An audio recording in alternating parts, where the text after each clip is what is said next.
Люди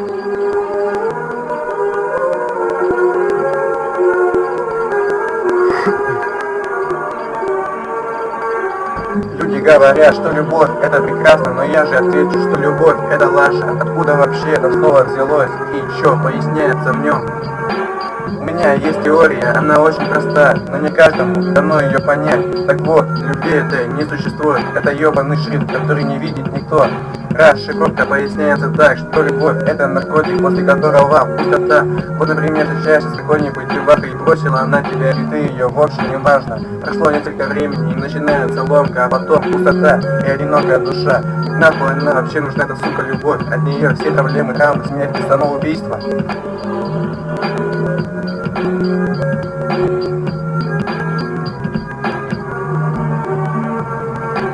Любовь это обман, и видишь только туман, игра в голове, постоянный тот же роман. Любовь это обман, и закрываешь глаза, и видишь этот наркотик, но не достать никак. Любовь это обман, и видишь только туман, игра в голове, постоянный тот же роман. Любовь это обман, и закрываешь глаза, и видишь этот наркотик, но не достать никак.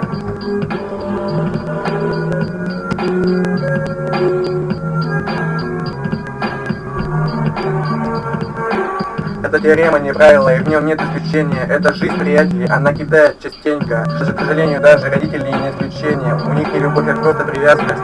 Не доверяйте любви и красоте, а доверяйте характеру и доброте.